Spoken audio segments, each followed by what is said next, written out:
Good afternoon. I'm Voltaire Tupas. Thank you for joining us on Rappler Talk. We are glad that Representative Geraldine Roman is joining us, is here in the newsroom. She is the first transgender woman who made it to Congress, if I'm not mistaken. That's right, Voltaire. Thank you and welcome to Rappler. Thank you for inviting me. That was quite a victory, a win. Can you describe that moment when COMELEC proclaimed you? It's been 3 months or 4 months? Yes, I think I was proclaimed a week after my victory, or just some 5 days. I was with my mother and my brother who flew in from the United States. So we were in the capital city of Balanga in Bataan, and we were all there. You know, we all heaved a sigh of relief that finally our efforts bore fruit and that we were able to win, despite the challenges that I encountered along the way. We're going to discuss about your anti-discrimination bill. I understand you're going to deliver a privileged speech on Monday about your bill, and you're one of the more familiar faces as far as the LGBT community is concerned. Kahapon lang, galing akong MRT, with due respect, nakatayo kami. Mayroon akong katabi na transgender, clearly. Tapos nag-offer yung lalaki ng upuan. Yeah, and then he realized na transgender. Tapos sabi niya, ay, lalaki pala. So, ano pinatayo ba? Hindi naman siya pinatayo, pero yung hirit, gano'n. Gano'n yung mga ilang impressions, yung mga notions, perception ng publiko. Bagamat, as you mentioned sa bill mo, I read the introduction, may perception na rin na tolerant yung Filipino community sa transgender community, sa LGBT in general. What was your experience sa campaign trail, in general? In general, you know, when I was growing up as a transgender child, because I want to clear out that being transgender is not something we decided on 2 days ago or a year ago, or at some point in our life we decided to be transgender. People are born this way. It is a condition wherein one is not comfortable in the anatomical sex that he is born with or she is born with, and identifies with the opposite gender. So anyway, my experience was, I was born in 1967. Awareness at the time was not very big. So ang tawag sa lahat ng tao na more or less different is bakla. Yun lang naman ang tawag eh.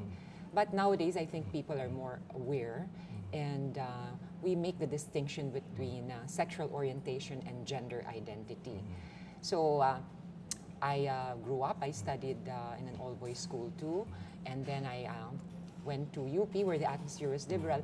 Hindi naman bastos ang mga tao eh. They treat you with utmost normalcy, with respect, especially in UP. And then finally, I was able to get the scholarship and study abroad. In Spain, everybody was expecting me to behave as a woman because by that time, I had grown my hair long and pretty tayo nung panahon na yan. Let's begin by defining terms first. Sa community, malinaw yung terms like sexual orientation, gender identity, pero sa publiko hindi ganun pa ka-clear yung definition ng terms. Would you mind defining it for the sake of those who are not familiar with the terms? Everybody should remember the acronym SOGI. That is sexual orientation, that's one, and then gender identity. How is it different from the other? Okay, sexual orientation, the question we're dealing with is, to which sex are you attracted? You know, are you sexually attracted to men, to fellow men, or to the opposite sex? So if you're a man and you're attracted to other men, but you're happy with your anatomy, you identify as a male, you are gay or homosexual. Or if you're a woman, you're happy with your anatomy, you're attracted to fellow women, then you're a lesbian. That is what we call sexual orientation. Gender identity is a totally different thing. Here the question is, how do you identify yourself? With what sex do you identify? What does your psyche say? What does your heart say? What does your mind say? Are you a man or a woman? So in nature, you know, nature is not perfect. There are people who are born with the anatomy of a boy, but their heart and their psyche is that of a woman, and vice versa. So yun ang gender identity. And in your case, what was the experience like when you were going through this process? Mahirap kasi, you know, a child will do what is naturally comes out to him or to her. You know, in my case, I like playing with dolls, with my girl cousins. Nakikipaglaro ako sa kanila, and you feel that you're just one of them. Kaya nga lang, when people around you start making observations, naku, wag mong gawin yan, or they try to modify your behavior, then you notice that something is wrong, at least in the perception of the people around you. So, yun, mahirap na pakiramdam because, syempre, bilang bata, gusto mong acceptin ka. You want to be accepted, you want to belong among your peers, accepted by your family and loved by your family. So you try to modify your behavior, but it's a difficult struggle because you can't fight what's really inside of you. What was the worst form of discrimination? What was the point when you realized that this is me and I have to stand my ground? That was when I was in high school, it was an all-boys school. And also biologically, your body is developing in the opposite direction. That's when you develop secondary characteristics of a male. Can you imagine? So I knew I was very unhappy and I had to speak to my father. And then when I told him that I thought I was gay, because I didn't know what being transgender was at that time, I remember that he cried, but he offered to bring me to a psychiatrist, and we did go. But after a few sessions, the psychiatrist told us that there's really nothing to be done. This is just the way you are, and you have to deal with it. Alam mo sa atin, pag sinabi mong pupunta ka sa psychiatrist or psychologist, may ibang connotation ka agad. Oo. Anong naramdaman mo nung sinabi ng daddy mo na Hindi. pumunta tayo? In my family naman kasi, psychology is a science, it's part of medicine, and there's nothing wrong. Para ka lang pumunta sa guidance counselor, there's nothing wrong, Even every day we perform duties sometimes that belong to a psychiatrist. You listen to your friends, you offer advice. So that for me did not suppose any kind of stigma. And your mom, you're quite close to your mom. Kagaling mo lang kanina. Nag-usap kayo. Oo. Close ako sa mother ko. I think moms are more understanding, more accepting of their children. She was the first one to learn about your identity. We never really talked about it, It's kasi when you live with somebody on a daily basis, you don't, hindi mo na pinupuna yung mga certain behavior. So, sa mom ko, it was never an issue. Sa father ko, I thought it would be an issue kasi he was your typical macho politician. Not to mention nga, yung political clan nyo ay Yes. prominent. Hindi ba pressure yun on your part, knowing na someday, posibleng ikaw ang susunod? At that time, I really never thought of joining politics, But I was really aware na because my father was a politician, I would be under the scrutiny of the public. I would be observed. So, maingat na maingat ako nung panahon na yan. And basically, my concern was sana wag mapahiya ang mga magulang ko ng dahil sa akin. And I did my best. That was your experience nung high school. Then, moving forward, kailan ka nag-decide na ito yung aking sexual orientation, gender identity? Yeah, it's not sexual orientation. I didn't decide really. It just came naturally. In UP you have a very liberal atmosphere, and then there I realized I wasn't alone. And that helps really. You have other people with the same condition. And my girlfriends, my classmates would tell me, "Oy, pangit naman yung suot mo, dapat mag-blouse ka na, or dapat kulang ka ng konting lip gloss or makeup." So I started wearing makeup, growing my hair long, and came naturally, really.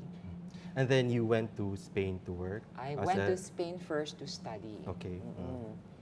I You remember. practiced journalism in Yes, I did Spain. practice journalism in Spain. I remember in Spain, the first time I went to this big shopping center, I wanted to enter the men's room. And the guy said, no, señorita, you're mistaken. You have to go to the ladies' room. Sabi ko sa sarili ko, wow, this is the place where I belong because people are actually expecting me to behave in accordance with how I feel. So in Spain, I really blossomed literally and flourished as a person and became my best self. But then you have to go back to the Philippines for the call to join politics? At that time, it wasn't really a call to join politics and the world of public service. It was simply a personal decision because in 2012, my father fell ill. He was diagnosed with fourth stage emphysema. So, because he had been so supportive of me throughout my life, I had this gut feeling that we were losing him.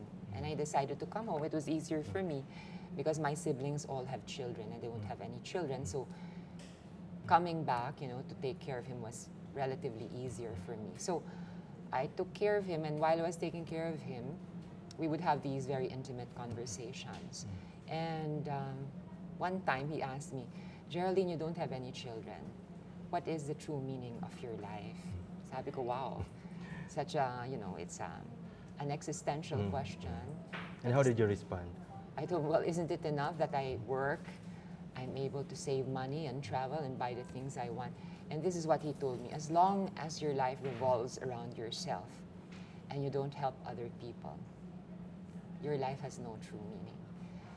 So by that time, I was already campaigning for my mom for the 2013 elections.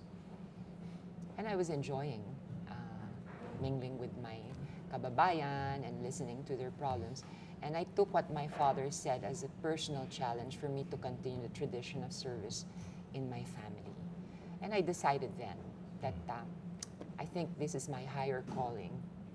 And when it was your turn to hit the campaign trail last May, January to May, can you describe the experience? A netizen is asking, Famela Bautista from Twitter, Geraldine, what is the hardest part on fighting discrimination? Let's start with your experience at campaign trail. How was it being accepted by your constituents? I was warned by the people around me, those who care and care for me and love me, that my opponents would use my gender as an issue against me. And before the campaign, I felt so strong and confident because my life story has never been a secret in my district and in our province. People knew who I was. But when the campaign started and they actually insulted me and how did you respond?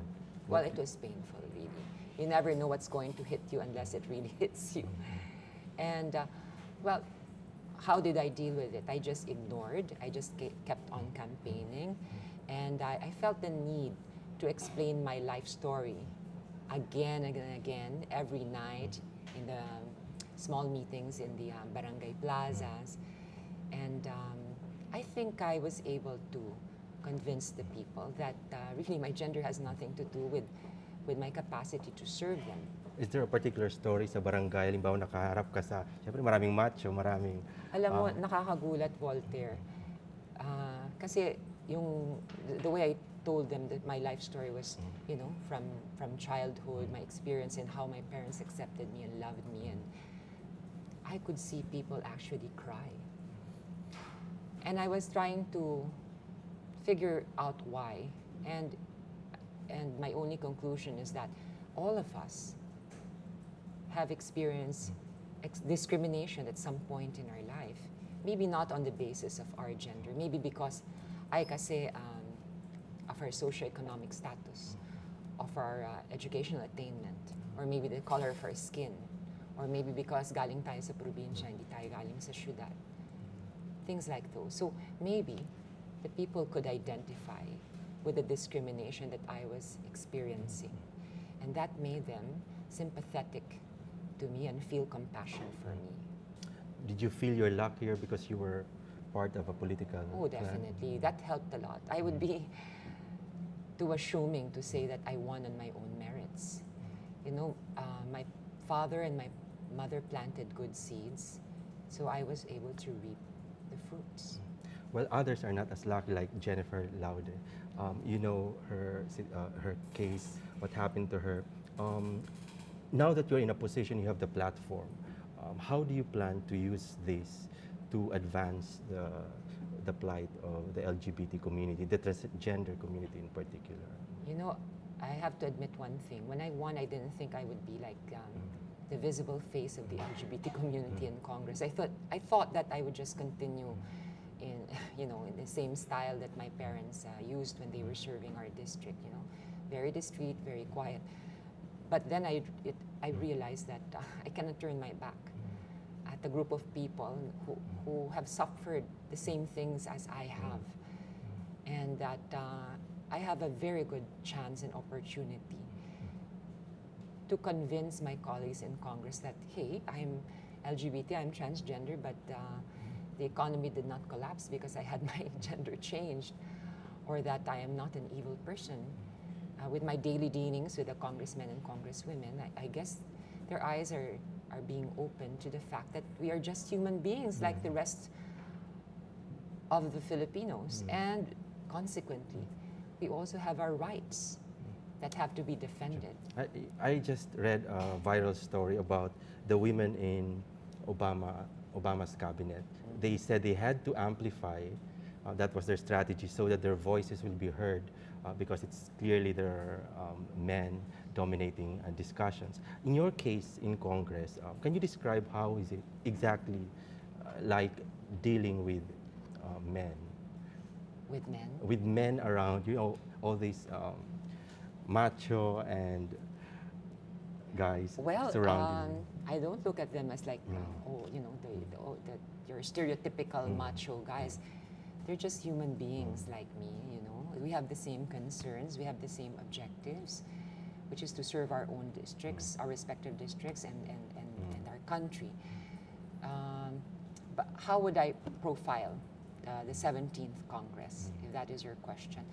I would say that we are many neophytes, millennials, including millennials, who have had experiences dealing with people from the LGBT community. I think their mindset is different. They're more open-minded, they're more accepting, they're more compassionate.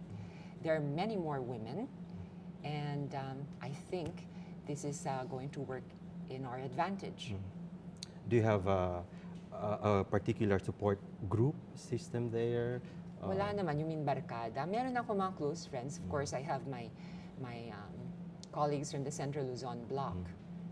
Very supportive. Pero alam mo, marami akong nakikilala kahit mga taga Mindanao, mga taga Davao, taga Cebu, all throughout. You know, they have expressed support. Pati si Ate V, naku, how much I love her and she loves me, no?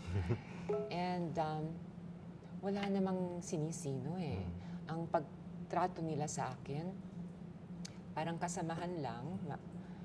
We care for one another and we help one another.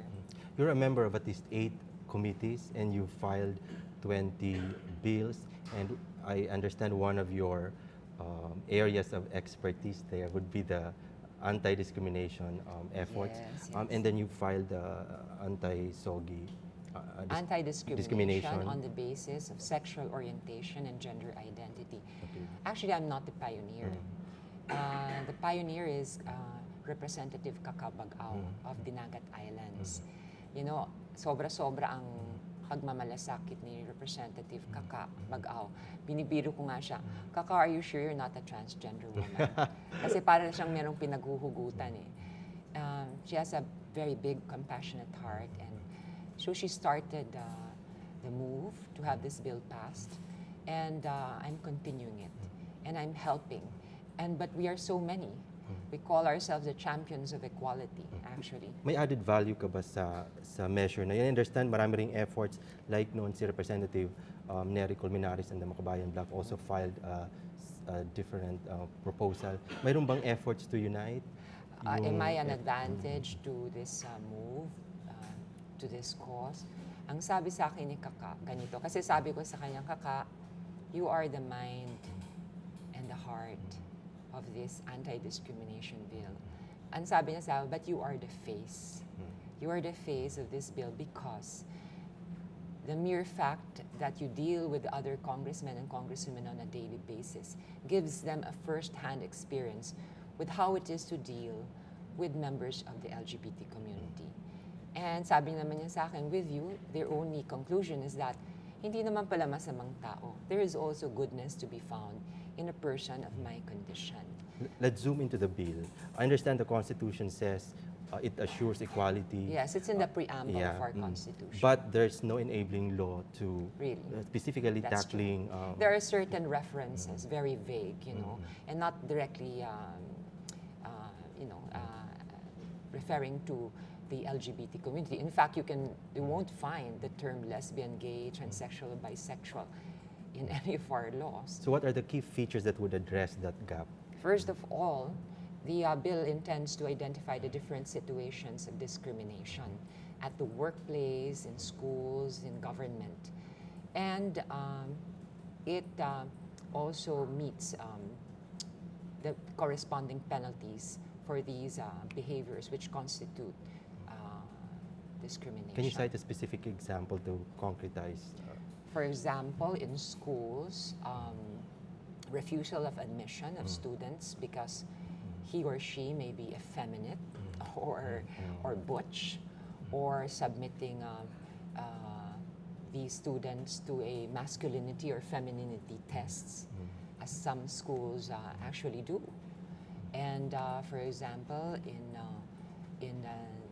at the workplace, when you refuse to hire people because they are lesbian, gay, transsexual, or bisexual, you know. The important thing with this law, I know many people will be thinking, oh, but that will be so hard to prove.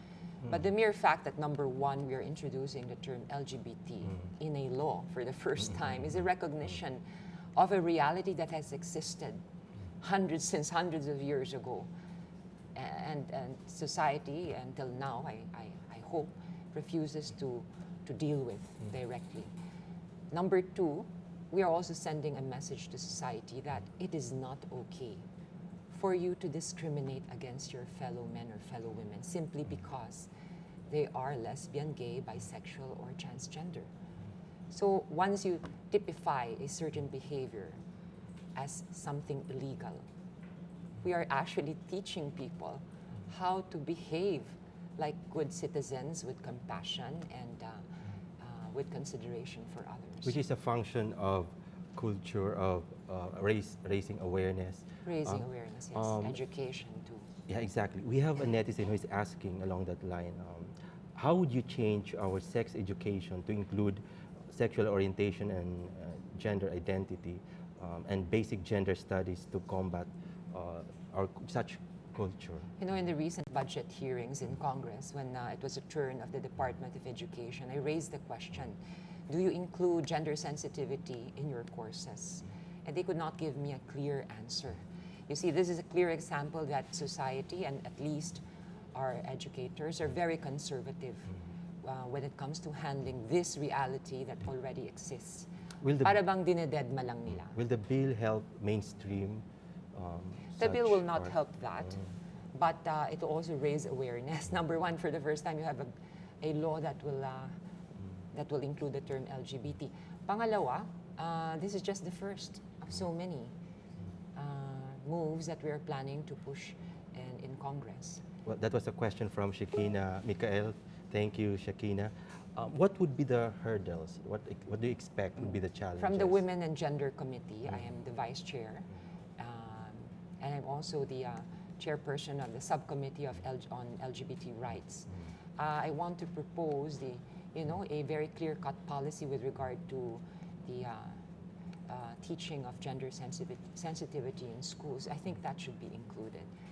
And then also, in the future, I'm going to file for gender recognition. You see, Geraldine Roman is who she is today because I was able to avail of a legal name change and a legal gender change. So I'm going to file a bill for gender recognition for people who have already undergone sexual reassignment. You see, I mean, what's the point of insisting? You have your citizen who lives as a woman already, looks like a woman, has the anatomy of a woman. Why keep on insisting for her to use male in her passport and her birth certificate? And that will close the doors. You know, you will just shun her to the so many possibilities that there are in life. You ran under Liberal Party. Yes. Do you think your advocacies will be supported by the dominant party now? Oh yes, yes. You know, it's not a question of what party we belong to, but I've seen, you know, I was going around trying to convince my colleagues in Congress to co-author the anti-discrimination bill, and so many have signed, actually. I think it's more than 100 already. looking at the bigger picture, what do you think would be the condition of LGBT, of the LGBT community under the Duterte administration? Is it a favorable environment? I would say, you know, one of the cities that show best practices with regard to LGBT rights is Davao City, and this is because of President Duterte's open attitude, inclusive attitude towards members of the LGBT community. And I was able to speak to several LGBT individuals in Davao. They were telling me, "Ma'am, we're so proud. We have our Pride Week. We have so many ordinances which protect us and which deal with the problem of discrimination." You know, there are actually many cities throughout our country that have pro-LGBT policies and ordinances. Quezon City, for example, is a model to follow. But the problem is that on a national scale, we do not have national laws. You see, the mere fact that you have LGUs passing ordinances that deal with discrimination against LGBT members is proof that the problem really exists, that there is discrimination. So why are we afraid to pass a bill on a national scale? Are you not bothered by President Duterte's comments, which most of the time are perceived to be sexist? Like when he called the ambassador Of the United States, bayot or bakla. Alam mo kasi, ang paniwala ko, actions speak louder than words. Okay, he may be politically incorrect, but as long as his policies and his, well, in the city where he served as mayor are concrete proof that deep inside him, he has a soft spot for people of our condition. Activists and other advocates are praising his recent pronouncement, calling on the U.S. troops to pull out, to stay out of Mindanao. Do you support this, given the history or experience with the U.S. troops, like what happened to Jennifer Laude? I am not in favor of the total withdrawal of U.S. troops. We have so many things to learn from them, and their experience in counterterrorism is valuable. And precisely this is our problem in Muslim Mindanao. We have the Abu Sayyaf. And I don't think, I guess the president is, I would like to think that he's going to study first before, study this proposal, this idea of having the U.S. troops withdraw from our country before actually implementing it. You're in a position now. How do you think should the suspect be held accountable? Suspect in... Yung ginawa kay Jennifer Laude, paano sa tingin mo mapoprotektahan pa yung iba pang mga transgender, kababaihan? Oo, yun naman ang hindi ako pabor. Ang sabi kasi nila, binigyan daw ng favorable treatment. Hindi na siya suspect kasi kondenado na siya. Exactly. Kondenado na siya. Hindi siya nabigyan ng kaukulang sentensya. Dahil nga miyembro siya ng mga tropang Amerikano dito sa ating bansa. So under this agreement, the EDCA, dapat siguro review natin yung criminal liability of the troops that participate under this program. No? Hindi naman como miyembro ka ng tropa ng mga Amerikano, hindi ka na subject to our laws. And I don't think that's fair. For those who are not familiar, EDCA is the Enhanced Defense Cooperation Agreement. Sa lower house, meron bang ilang efforts sa like-minded congressman who would like to protect the rights of women and the LGBT community, given na may ganito? Napakarami. There's a move to review, to probe into the agreement, and which was upheld by the Supreme Court. Well, number one, I do not see the direct relation between LGBT rights and the EDCA, okay? Merong mga certain congressmen who want to review yung ating EDCA agreement nga. And there are those who are totally against it. And normally, sa spectrum natin ng mga ideologies, those are the ones who are from the center left towards the extreme left. And pero ako, I would position myself in the center. Ako kasi naman, marami tayong magigain eh. if we fine-tune maybe the Yeah. EDCA. Yeah, I think they're connecting it to our historical experience, in the way they treated women and recently Hindi na the nangyayari yun transgender. ngayon. Mhm. Mali ang ginawa kay Jennifer Laude, but we cannot generalize. Hindi naman lahat ng tropang Amerikano yung ganon. Yeah. And- There's a related question from Chip Taco from Twitter. Representative Roman, in the US, the Secretary of the Army is an LGBTQ member. Here in PH, are you supportive of our AFP accepting or Yes, definitely. In appointing? fact, that is one of my plans. Recently, I had the chance to speak to several higher officers in the Army, and I was asking them, is there any clear-cut policy with regard to the admission of LGBT members, particularly transgenders? Kasi naman, if you are gay or lesbian, it's easy to, to hide. In fact, it seems that there are existing policies that don't ask, don't tell, which the US used to have.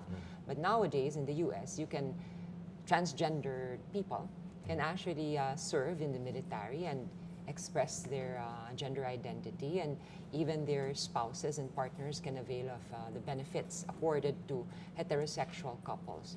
So, yes, that's part of my agenda. I would like to deal with the phenomenon of LGBT individuals serving in the military. I think that would be a step in the right direction. On Monday, will it be your first privilege speech? It will be my first privilege And it will speech. be historic again because you're going to tackle anti-discrimination. What's the main message to wrap up this discussion? The main message of the anti-discrimination bill, for me, the underlying principle behind it is human dignity, regardless of our personal circumstances. Whether you are rich or poor, educated or not, or I don't know, belonging to any kind of ethnic race or belonging to any kind of religion, those circumstances are irrelevant. The mere fact that you are a human being means that you have rights that have to be recognized and defended. And as Filipinos, we have to fight for those rights because our Constitution says that equality is a tenet that has to be followed. Well put. On that note, thank you very much for joining us. We've been talking to Representative Geraldine Roman from the 1st District of Bataan. Thank you for tuning in to Rappler Talk. Thank you, ma'am, for joining Thank us. you so much, Voltaire.